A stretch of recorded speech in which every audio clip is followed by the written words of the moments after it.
Happy Tuesday po sa ating lahat. Ako si Benison Estareja.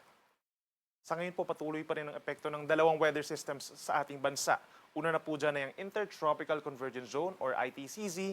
Ito po yung linya kung saan nagbabanggaan po yung hangin from the northern and southern hemispheres. Kaya asahan po yung mataas na tsansa ng ulan pa rin sa bahagi ng Zamboanga Peninsula, Bangsamoro Region at Soc-Sargen. Habang sa natitirang bahagi, kitang-kita po sa ating latest animation itong mga ulap na associated po sa mga isolated na ulan at mga thunderstorms na on the average nagtatagal po ng isang oras. Maaari po ito magtagal or maaaring magkaroon pa rin ng mga thunderstorm hanggang bukas ng madaling araw. Yan po ay dahil lamang sa easterlies at localized thunderstorms.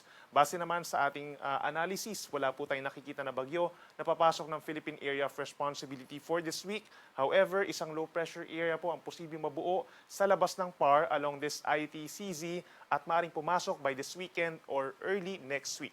So lagi po magantabay sa ating updates.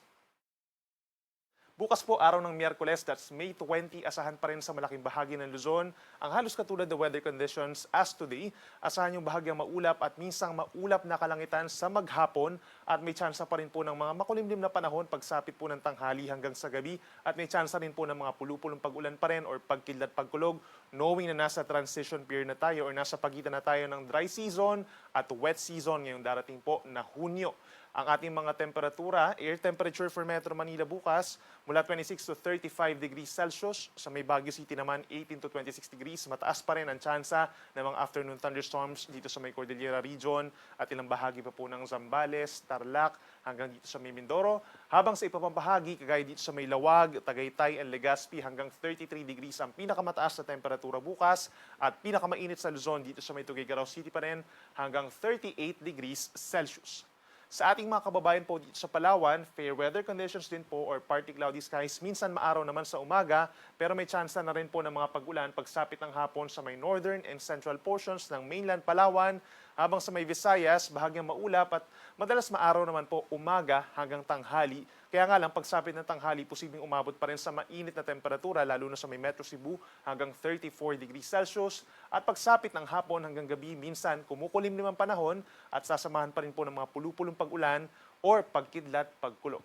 At sa ating mga kababayan po sa Mindanao, unlike nitong nagdaang 2 hanggang 3 araw, mababawasan po yung mga pag-ulan dito sa may southern portion of Mindanao dahil dun sa paghina or pag-urong po, pag-atras ng Intertropical Convergence Zone sa may silangan ng Mindanao. Kaya taasahan na mas magiging maaraw naman yung panahon kumpara ngayong araw dito sa may Zamboanga Peninsula, Bangsamoro Region, Soc-Sargen, and Davao Region. Yun nga lang, pagsapit po ng tanghali, medyo makulimlim na muli at pagsapit ng hanggang sa gabi ay magiging maulap ang kalangitan at sasamahan po ng mga pulupulong pag-ulan at pagkidlat na pagkulog na on the average po nagtatagal ng 1 hanggang 2 oras, walang kinalaman sa anumang bagyo or low pressure area.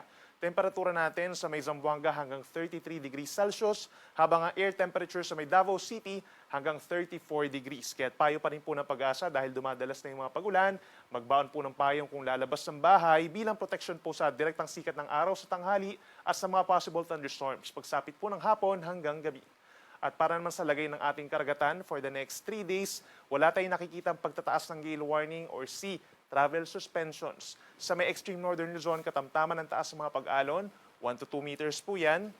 Habang sa natitirang baybayin ng ating bansa, nasa kalahati hanggang 1 metro ang taas ng mga pag-alon at posibleng umakyat ng 1.5 meters kapag meron tayong mga thunderstorms o yung biglaang buhos ng malakas na ulan at malakas na hangin na siya nagkakos po ng matataas na mga pag-alon. Para naman po sa lagay ng ating panahon pa, mula Thursday hanggang Saturday, we're seeing 2 weather systems pa rin po na makakaapekto sa ating bansa. Ang easterlies or silanganin sa may Luzon and most of Visayas and other areas pa yung southern part of Visayas plus Mindanao, meron namang intertropical convergence zone pa rin, lalo na sa araw po ng Friday up until weekend. So we're seeing po sa Luzon, affected ng easterlies. Medyo maliit ang tsansa ng ulan dito sa may Cagayan Valley, lalo na sa may Batanes and Cagayan. Pero pagsapit po dito sa may Cordillera Region, southern portion of Ilocos Region, down to central and southern Luzon, nandyan pa rin po yung mga afternoon rain showers or thunderstorms. Kaya magbaon po ng payong kung lalabas po ng bahay simula sa Thursday hanggang sa weekend. Pinakamataas ang tsansa ng ulan sa may Kabikulan, sa may Camarines, Quezon at Mindoro provinces. Temperatura natin sa Metro Manila, posibleng tumaas pa rin, pagsapit po ng Friday and Saturday hanggang 36 degrees Celsius, habang presko pa rin sa may Baguio City, 18 to 26 degrees Celsius.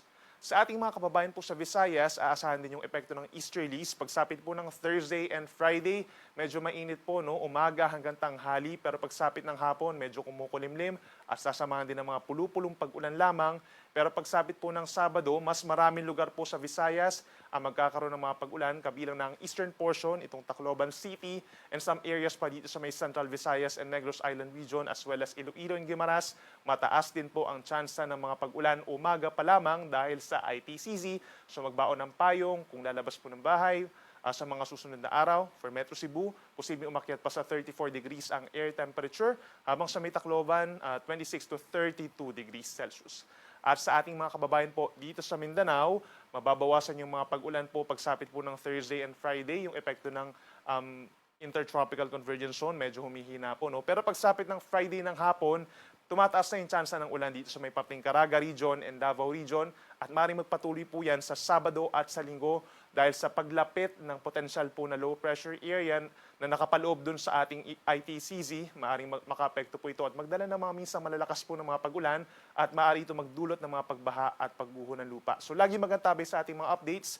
Pagsapit po ng late Friday, up until weekend, mataas nga ang tsansa ng mga pag-ulan. Posible tayo magtaas ng mga weather advisories and rainfall advisories. Worst case scenario po natin, heavy rainfall warning. Kaya mag-ingat nga, inuulit natin sa mga potensyal na baha at pagguho ng lupa.